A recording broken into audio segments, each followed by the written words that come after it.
You're supposed to be the one that's animated, but all right, okay. Anyway, Hey!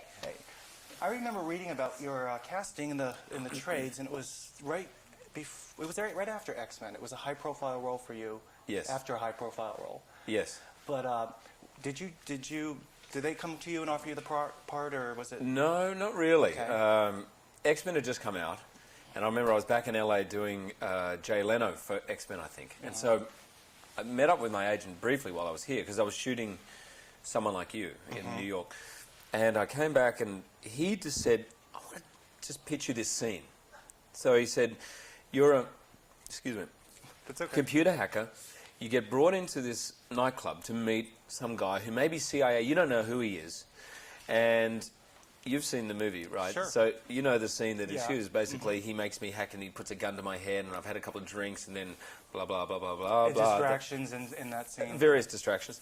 And he told me this, and I thought, this sounds unbelievable. And he said, the script is amazing. This is an action movie. This is a really good action movie. It's tense, it's edgy, and visually, if they can accomplish what's on the script, it will be extraordinary. So I then read it, and I was 10 pages into reading it, and I just said, I've got to do it. That opening sequence, I thought, this is unbelievable. I've got to do this movie. So I ran back and said, I'm interested.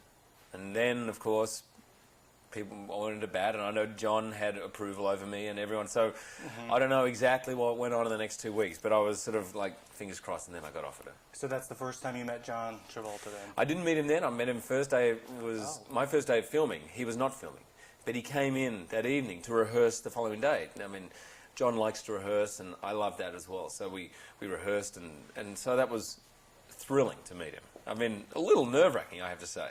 Growing up, watching Grease and Saturday Night Fever, and then Pulp Fiction. While I was studying acting, Pulp Fiction came out, and so all that stuff for me was so vivid, and to meet him was just amazing. So you've heard of him, even? I kind of heard of him, yeah.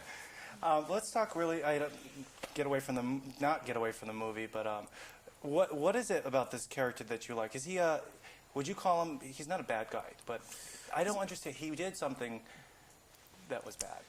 Well, he was in jail for hacking into a government program. Now, he would tell you that what he was doing was right, because this government program was allowing the government to secretly read every email that was sent anywhere in the country, which is kind of illegal.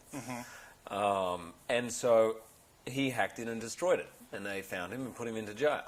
So he's in a way, he's been to jail, so he must be a bad guy. And he's not necessarily a nice guy. I don't think he's lived a very completely wholesome life, as you can tell by his ex-wife. He's lived a racy life.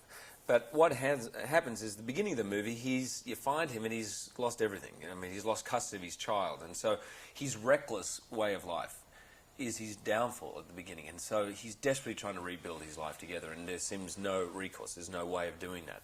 And then he gets offered this carrot by John Travolta via Halle Berry's character, and he's in. Before they wrap us, we got everything about the movie in there. How's life? Last time I spoke to you was for X-Men. How's life changed? Obviously, we know how, but how, in your own words, how has it changed? I feel like I've had the best of all worlds. I'm lucky enough to have been involved with a huge movie, X-Men, which afforded me great opportunities and to meet with people and to work on different films, and yet no one recognized me. So I could walk around the street, and probably doing interviews like this doesn't help, but at the time I could walk around the street and no one would know. I mean, I remember a guy, I couldn't convince him. I had to start saying lines from it. He was like, you are the guy. And he was a mad fan. He had a tattoo of Wolverine on his arm. And, so it was kind of, I just had a very normal life. It's been an amazing year for me because I've got a 1-year-old child. So that has completely changed my world. And in a way, I just feel like I'm just enjoying it, Now things are going to change more and more. Well, we'll see. Yeah, no, too. But the password is Tempest. Tempest. I thought it was Swordfish at the end. That's for the account. If you want to break Exactly. Have you been going online? What's that? You've been going online? No.